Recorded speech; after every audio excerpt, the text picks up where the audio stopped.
Asterisk testimony recorded March 17, 2024. Site designation, Blackwood Extension, Northern Operations. The following account was provided by James Carver, shift foreman, sole survivor of the incident. This document has been classified Level 4 Restricted Access, asterisk. The sound underground is different from anything you hear on the surface.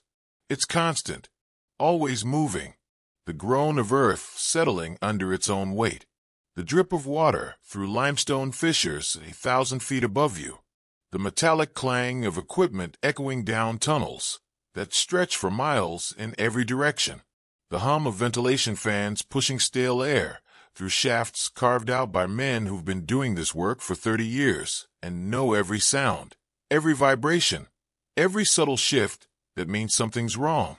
James Carver had been working underground for 17 years. Started as a driller when he was 23. Worked his way up to shift foreman by the time he was 35. He knew the Blackwood mine the way a sailor knows the sea. With respect, with caution, and with the understanding that it would kill you without hesitation if you made a mistake. It was Tuesday, March 12, 2024, when his crew broke through into the tunnel. The night shift started at 11 p.m. 7 men total. Carver ran the crew, 4 drillers, 2 support techs, and a surveyor named Miles Chun who'd only been with the company for 8 months. They were working the eastern expansion, pushing into a new vein of copper ore that the geological surveys said ran deep and rich for at least another half-mile. The work was routine. Drill. Set charges. Clear debris. Repeat. The kind of work you could do half asleep once you'd been at it long enough. Carver clocked in at the surface station, signed the shift log, and rode the cage elevator down with his crew. The descent took 4 minutes. 4 minutes of darkness and the grinding whine of cable through pulleys, dropping them 800 feet into the earth. When the cage door opened, they were met with the familiar smell, dust, diesel fumes from the machines, and the mineral tang of exposed ore. The main tunnel stretched ahead, lit by industrial floods strung along the ceiling every 50 feet. The walls were reinforced with steel mesh and timber supports, standard procedure for any working shaft. Temperatures holding at 58 degrees. Chin said, checking his tablet. Air quality's good. CO2 levels normal. Good, Carver said. He was a big man, broad-shouldered, with a beard that had gone gray at the edges. He wore a yellow hard hat marked with the foreman's stripe and carried a mag light that had seen better days. Let's get the drill set up on section E7. We've got 6 hours to make quota. The crew moved through the tunnels with practiced efficiency. Bobby Raines and Terrence Shaw hauled the pneumatic drill on its wheeled mount. Marcus Webb and Danny Oakes carried the support beams. Tom Fletcher, the oldest of the group at 54, drove the loader, a squat yellow machine that rumbled like distant thunder as it rolled over the uneven ground. They reached section E, 7 by 11:45. It was a dead-end face, the furthest extent of the eastern expansion. The wall ahead was raw stone, marked with survey flags where Chun had mapped the ore vein's trajectory. Right here, Chun said, tapping the wall with his knuckles. The vein runs at a 30-degree angle, going deeper. We're looking at high-grade ore, maybe 15% copper content. Should be smooth drilling. Carver nodded. Bobby, Terry, set up the drill. Marcus, Danny, get the supports ready. Tom, keep the loader close. We're going to need it for debris removal. The drill was a beast, 8 feet long, carbide-tipped, powered by compressed air that hissed and spat as Bobby connected the lines. The noise when it started was overwhelming. A mechanical scream that drowned out everything else. Dust billowed in clouds, caught in the beams of their headlamps. They drilled for 40 minutes straight. At 12:27 a.m., the drill bit punched through. It happened suddenly. One moment the bit was chewing through solid rock. The next it lurched forward into empty space, the motor whining as it lost resistance. Kill it, Carver shouted. Bobby hit the shutoff. The drill spun down, and in the sudden silence that followed, they heard something that made every man stop and listen. Air. not the gentle circulation from the ventilation system. This was wind, a rush of cold air pouring out of the hole they just made, carrying with it a smell that was wrong, metallic, organic, like rust and rotting wood and something else none of them could identify. Jesus, Terry muttered, stepping back. What the hell is that? Carver moved closer, shining his light into the hole. The drill had punched through into a void, a hollow space on the other side of the wall. His light beam disappeared into darkness. Chun, pull up the geological survey. There's supposed to be a cavity here. Chun was already scrolling through his tablet, frowning. No, nothing on the scans. This section should be solid bedrock for another 100 feet at least. Then what are we looking at? I don't know. Maybe an old shaft? But there's no record of any previous mining in this sector. Carver pressed his face close to the hole, trying to see. The cold air kept flowing out, steady and strong, like the chamber beyond was breathing. He could hear something too, a faint echo, like the sound of water dripping far away. All right, he said, stepping back. Let's widen this. Carefully. I want to see what's on the other side before we proceed. They spent the next 30 minutes enlarging the hole, using hand tools instead of the drill to keep the noise down. As they worked, the smell grew stronger, that metallic, organic stench that made Marcus gag and step away to catch his breath. When the hole was wide enough to fit a man through, Carver shone his light inside. The chamber beyond was enormous. His light couldn't find the far wall. The beam just disappeared into darkness, swallowed by a space that seemed to go on forever. But he could see the floor, maybe 8 feet below the hole they'd made, and what he saw made his stomach tighten. It was a tunnel, not a natural cave. A tunnel, man-made. The walls were reinforced with timber beams, massive things that looked like they'd been cut from trees that didn't grow anymore. And carved into those beams, running in patterns from floor to ceiling, were symbols. Not words, not letters, just symbols. Geometric patterns and spirals, and shapes that hurt to look at, like they were designed to confuse the eye. What the hell? Bobby whispered, leaning in beside Carver. I don't know, Carver said quietly. Tom Fletcher had come up behind them, and when he saw the tunnel, his face went pale. Tom had been mining longer than anyone else on the crew, had worked sites all over the country, and Carver had never seen him look scared before. We need to seal this back up, Tom said. His voice was steady, but there was something underneath it, something urgent. We seal it up, we mark it on the survey, and we let the engineers decide what to do. What is it? Carver asked. I don't know, but I've heard stories. Old-timers talk about tunnels like this. Tunnels that don't make sense. Tunnels that were here before we were. That's horseshit, Terry said, but his voice lacked conviction. Chun was studying his tablet, swiping through files, with increasing frustration. This doesn't make any sense. The geological survey shows solid rock. There's no cavity, no previous excavation. This tunnel shouldn't exist. Carver stared into the darkness beyond the hole. Part of him, the part that had kept him alive for 17 years underground, was screaming at him to listen to Tom, to seal it up and walk away. But another part, the part that had made him a foreman, needed to know. Chun logged this in the report. Time, location, dimensions. Bobby, Terry, I want you two to stay here and keep watch. The rest of us are going in for a quick survey. 15 minutes, no more. We need to know what we're dealing with. James, Tom started. 15 minutes, Carver said firmly. If there's an old shaft here, we need to make sure it's stable. If it collapses, it could take our whole section with it. It wasn't entirely true, but it was enough to justify the decision. And deep down, Carver knew he was going in regardless of what anyone said, because he needed to see. They rigged a rope and lowered themselves through the hole one by one. Carver went first, dropping 8 feet to land on a floor that was covered in a thin layer of dust. Not mine dust, but something finer, almost like ash. His boots left prints that looked wrong in the beam of his flashlight. Too defined, too deep, like the dust had been undisturbed for a very long time. Marcus came down next, then Danny, then Chun, and finally Tom, who descended reluctantly, his jaw set. The tunnel stretched in both directions, disappearing into darkness. The timber beams supporting the ceiling were massive, easily 2 feet thick, and covered in those strange carved symbols. The carvings weren't random. There was a pattern to them, a rhythm, like they were meant to be read.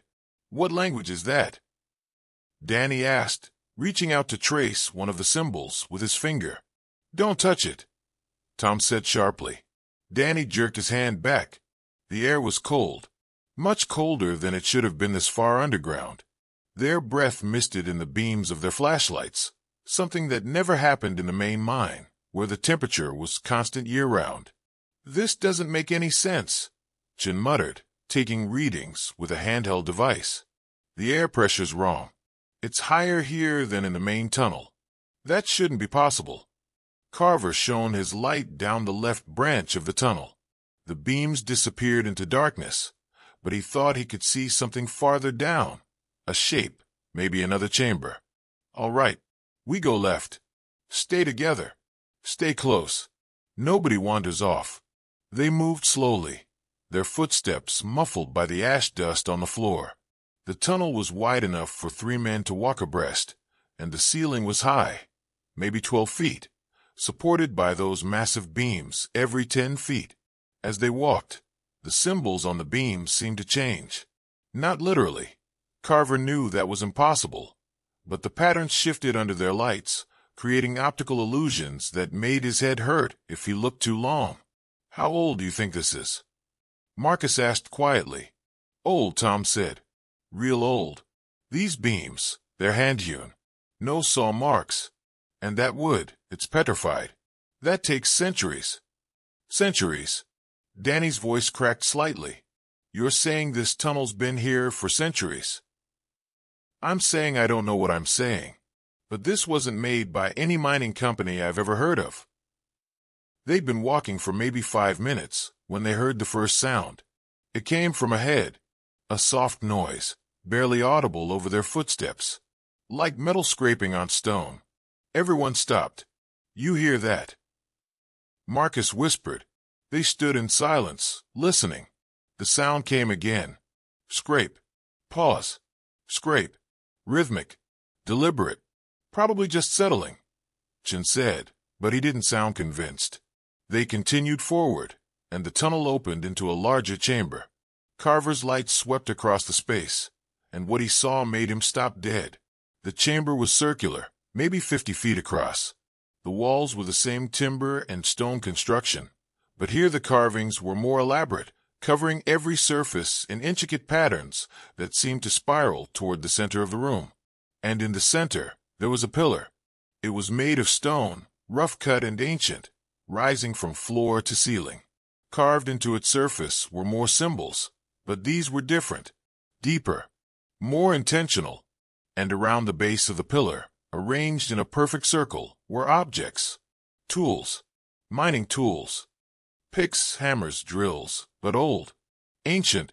Some were so rusted they were barely recognizable. Others looked like they'd been made by hand, forged from iron in a way that hadn't been done in over 100 years. "What the hell is this?" Danny breathed.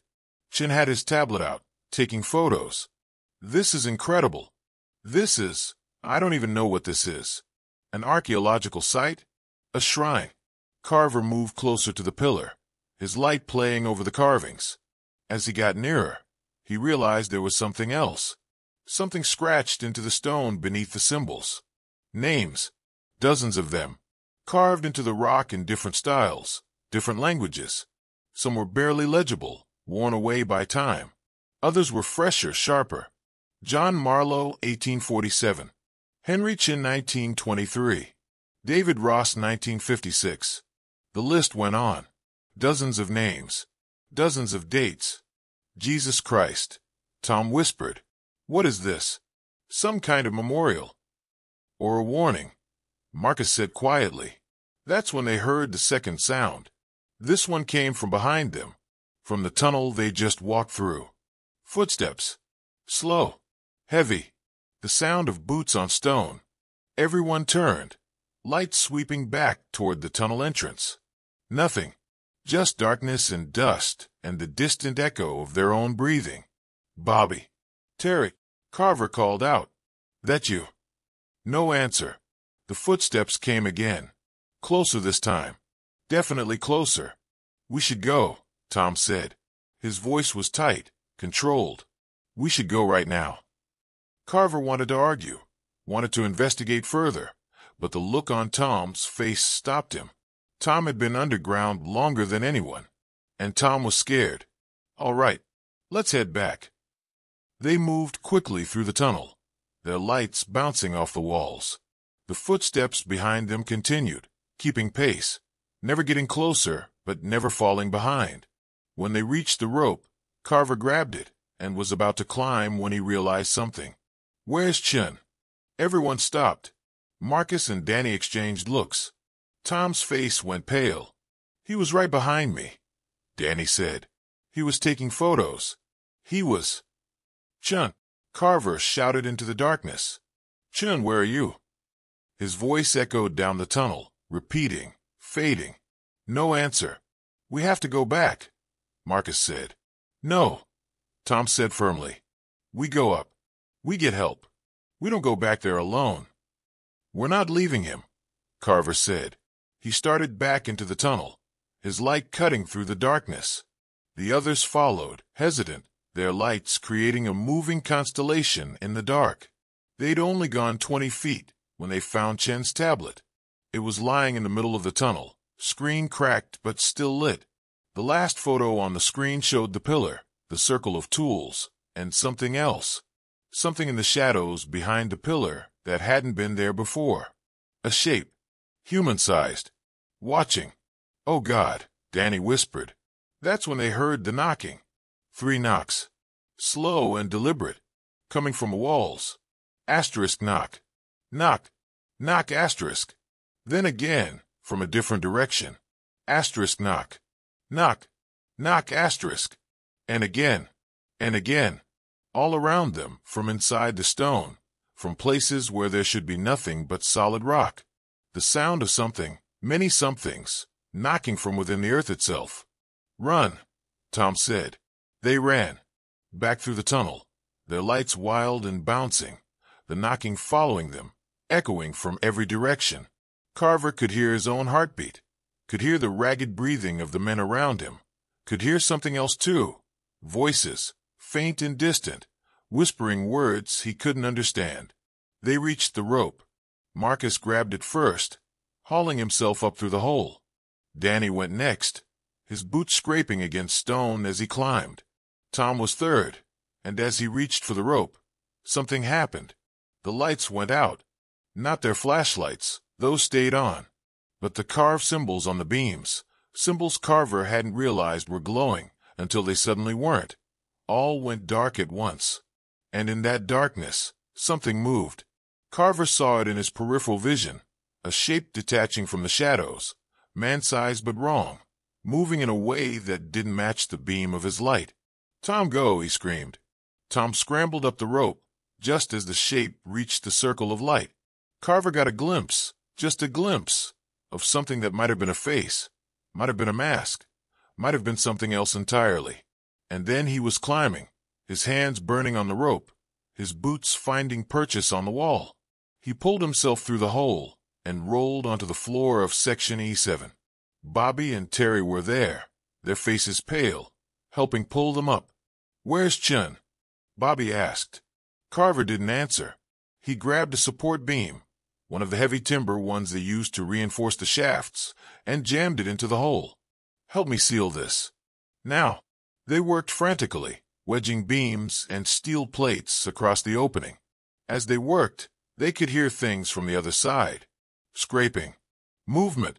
And underneath it all, that rhythmic knocking. Asterisk knock. Knock. Knock asterisk. When the hole was sealed, they stepped back, breathing hard. What happened down there? Bobby asked. Where's Chun? Before Carver could answer, The ground shook. It wasn't an earthquake. It was something else. A vibration that came from below, from deep in the earth, like something massive was moving through the rock itself. The lights overhead flickered. "We need to get out," Tom said. "We need to get to the surface right now." They ran. Down the main tunnel, past the equipment they'd left behind, past the marked sections and the support structures. The ground kept shaking, getting stronger, and behind them they could hear something. A sound like breaking timber. A sound like collapsing stone. The tunnel was caving in. They reached the elevator cage, with the walls crumbling around them. Tom hit the call button, and they waited, seconds that felt like hours, as the cage descended from the surface. Marcus was the first to notice. "Where's Danny?" They all turned. Danny Oakes, who'd been right behind them moments ago, was gone. "Danny!" Marcus shouted back into the tunnel. From somewhere in the darkness, they heard a scream. Short and sharp, and then suddenly cut off. The cage arrived. Tom yanked the door open. "Get in! Get in!" They piled into the cage. Carver, Tom, Marcus, Bobby, Terry. 5 men out of 7. Tom slammed the door and hit the button for the surface. The cage lurched upward, and through the mesh walls they could see the tunnel below, beginning to collapse. Dust and debris filling the shaft, the lights going out one by one as the structure gave way. They rode up in silence, the sound of destruction fading below them. When the cage reached the surface, it was 2:47 a.m. The night shift supervisor, a man named Cal Henderson, was waiting at the gate. "What the hell happened down there? The sensors are showing a major collapse in Section E." Carver stepped out of the cage. His hands were shaking. His face was covered in dust. When he tried to speak, nothing came out at first. "James, talk to me. Where's the rest of your crew?" "Gone," Carver finally said. "Chun and Danny. They're gone." "Gone? What do you mean gone?"